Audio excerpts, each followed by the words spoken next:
Hi, this is 50/50, real estate podcast for the common man, where we talk about selling, buying, and investing in real estate. We aren't baffling you with BS. We're dazzling you with brilliance. We're not telling you how to become a millionaire. We're telling you stories, the truth, and the information no one is talking about. So sit back, listen, laugh, and enjoy 50/50, real estate podcast for the common man.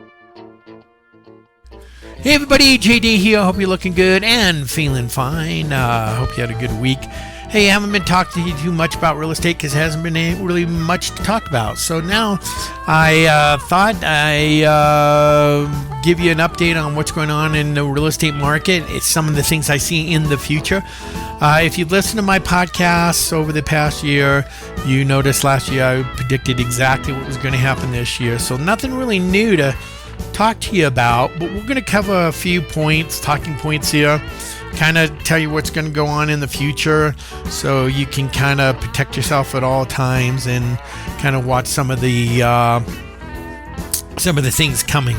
The big thing now is inflation. You know, everybody's saying inflation.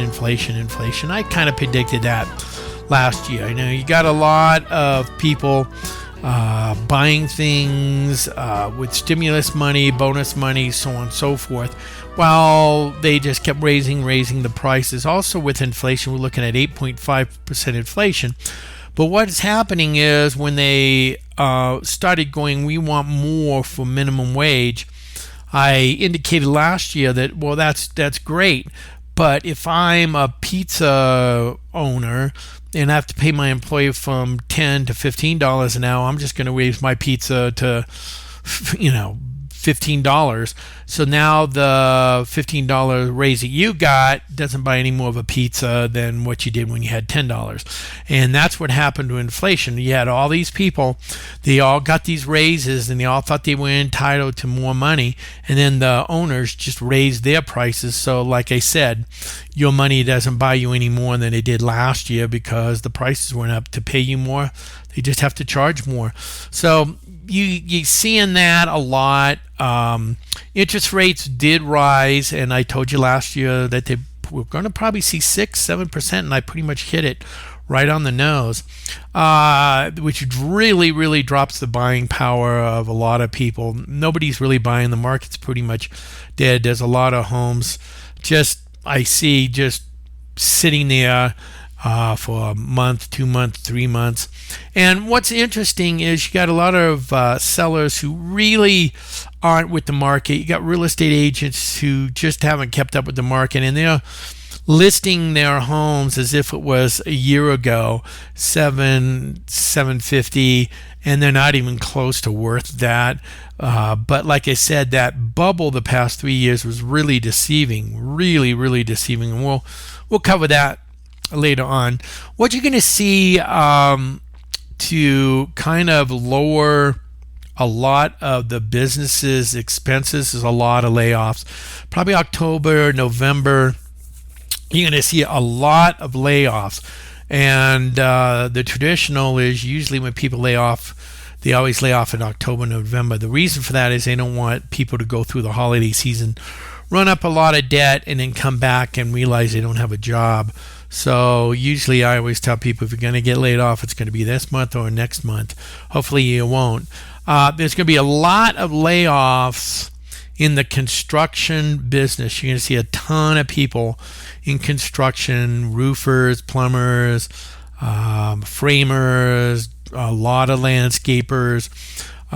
Just the party's over. They're going to be pretty much laid off because there's not going to be anybody building homes, hiring plumbers and electricians and concrete people and appliances. You can see a lot of Home Depot, Lowe's, appliance companies start going out of business. A lot of that inventory is going to be just sitting there. So you're going to see a lot of probably construction, lumber and stuff that was way out of this world a year ago, probably really go down because nobody's going to be building much of anything. No, they're not refinancing their home and then going out and finishing out their basements and building patios and things along like that, buying furniture and appliances and so on. So even the furniture industries, appliance sales industries, car sales industries are really going to be probably laying a lot of people off. Retail sales, Walmart probably is going to have a terrible holiday season, merely because it's going to be, like I said, the interest rates are high. There's going to be a lot of layoffs, no bonus money, no stimulus money, none of that.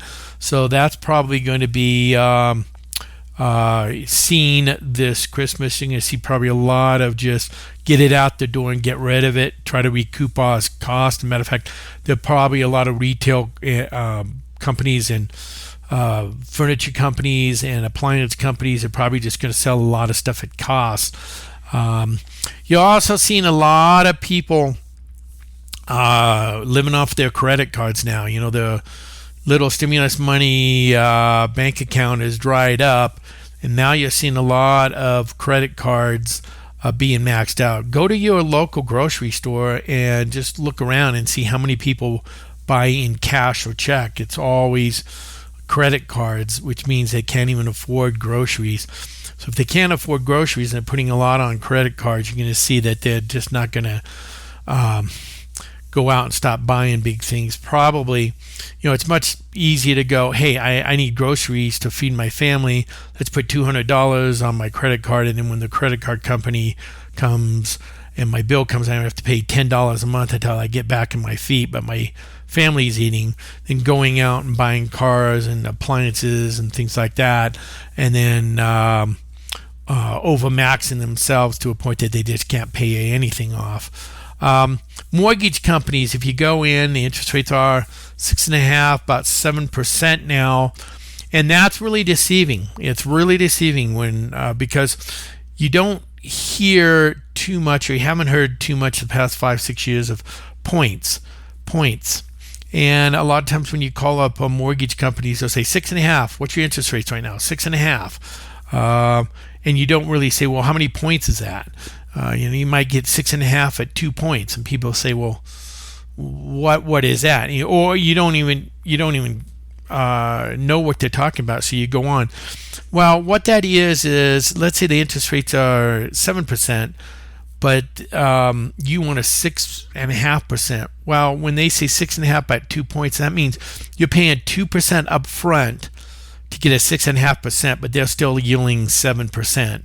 They're just asking for upfront interest to give you that lower interest rate. But overall, when you add what you pay them, they still are yielding 7%. So points are like 2% of the loan. So let's say if you're getting a $100,000 loan and they say you get a 6.5% at 2 points, you're gonna be paying $2,000 up front. Now, a lot of people are struggling. They're trying to buy a home.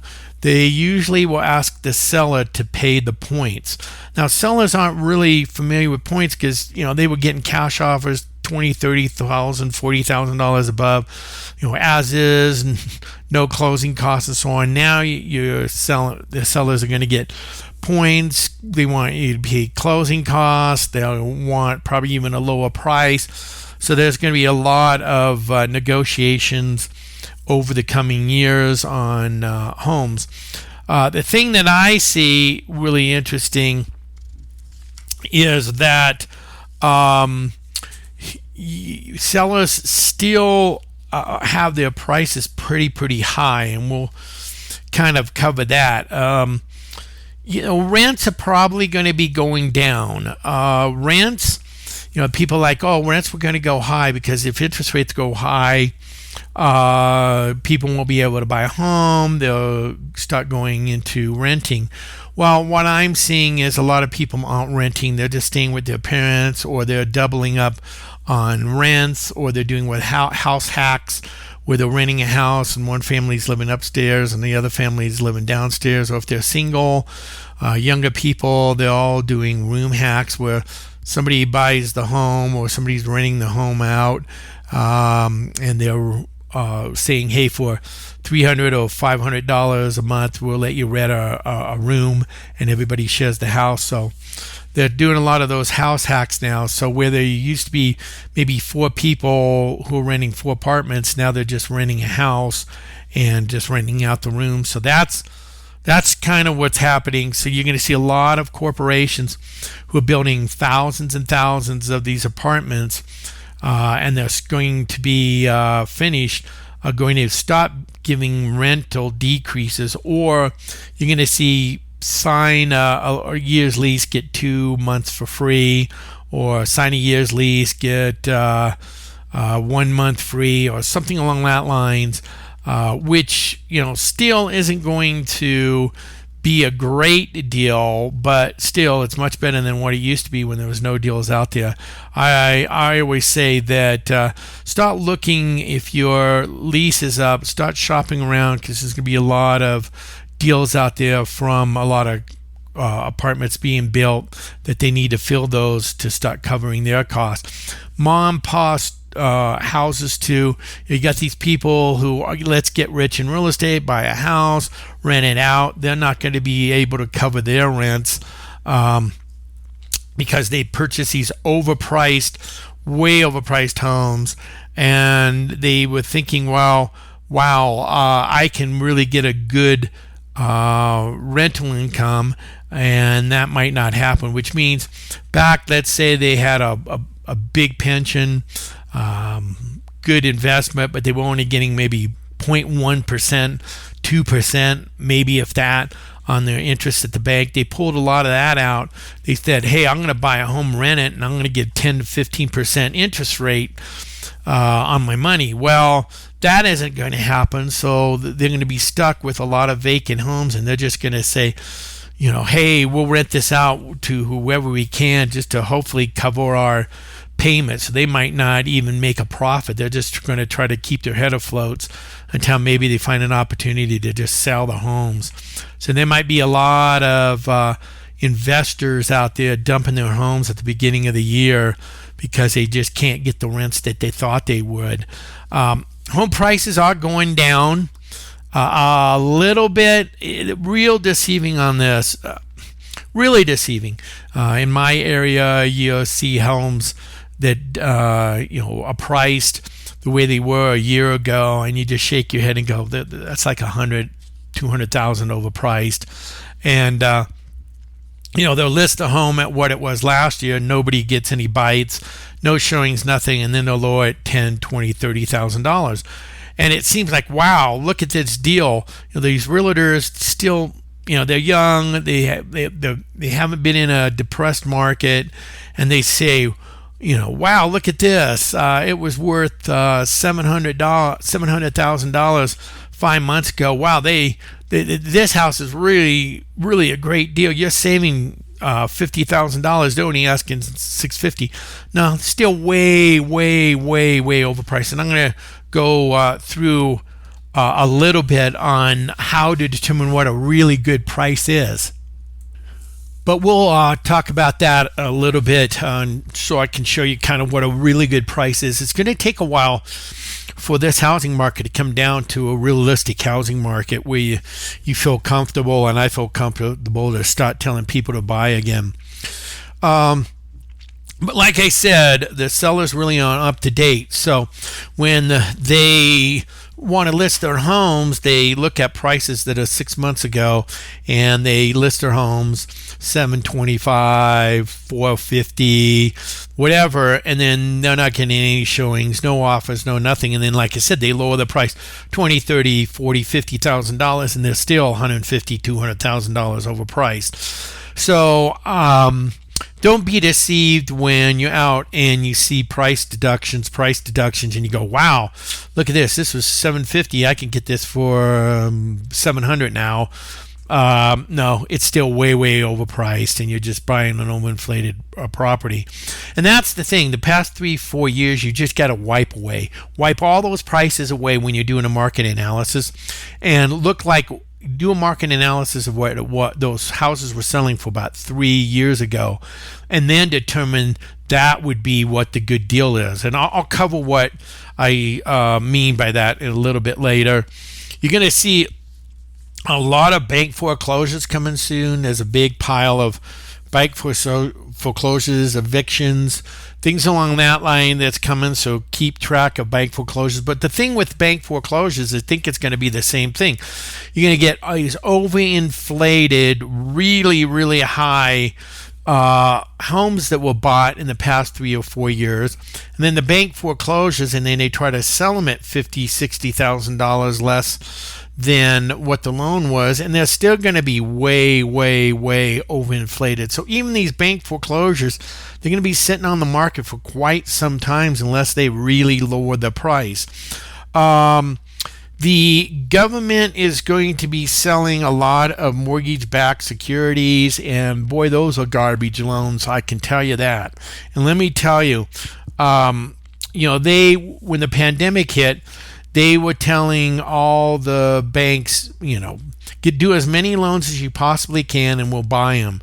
So they were giving these low interest rates to mortgages. The mortgages were all being produced, and then the mortgages were being bought by the government. Well, the government's going to be selling a lot of mortgage-backed securities here and unloading them, but those mortgage-backed securities are garbage loans. Let me tell you what they are. They're not built on like bad credit like 2008. 2008, it was just breathe on this me and you can have a loan. But what they're built on is a false economy that the government created.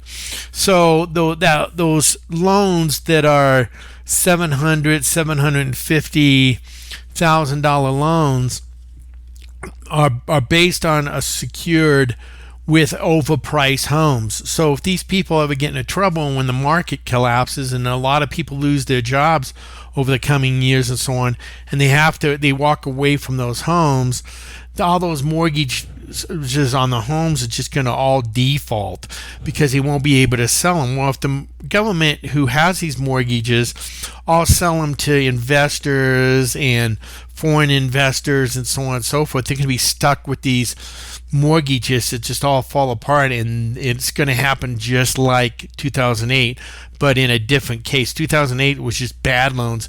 These are bad loans, but in a different way because they're overpriced and overinflated houses that are backing up the loan. So that's going to be an interesting thing to watch. So I think before the whole housing market crashes, the government's probably going to be unloading all these mortgages, and Basic just did a kind of a Ponzi scheme on buying these loans to try to stimulate the economy and then dumping them so they're not stuck with all these loans, and they're just going to be pawning them off to a lot of investors in foreign countries and so on who are buying mortgage-backed securities. It's just going to be like the Big Short of 2008.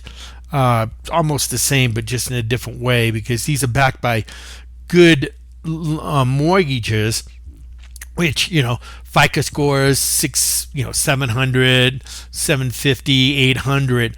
But like I said, they're backed by way overinflated homes. So in the old days, like I said, 2008, they were backed by crappy, loans, zero, no credit report, no job, ninja loans.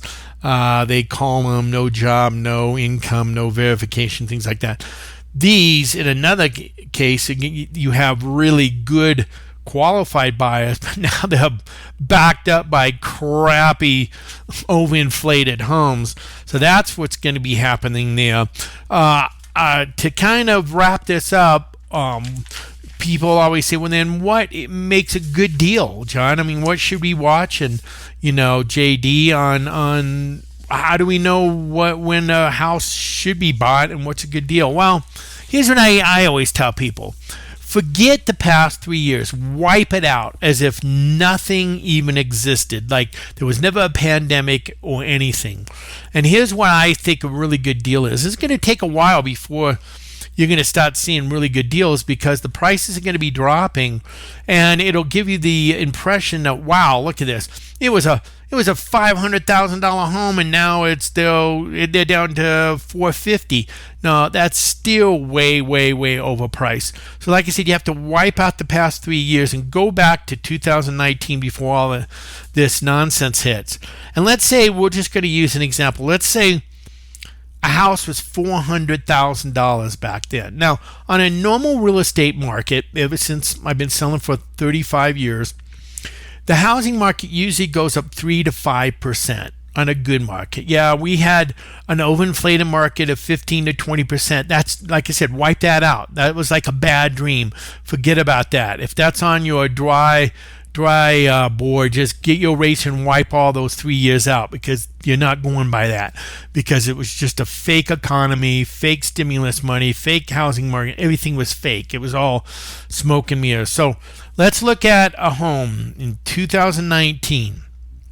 Let's say it was worth $400,000. Let's say that house goes up 5%. So in 2020, it's now worth $420,000. Then it goes up another 5%. So in 2021, it's $441,000. Now in 2022, that same house is now $463,000. So that's pretty much a good deal. Between $463,000 and $475,000, that would be where the house would be a great deal. Time to buy. You're getting a good deal.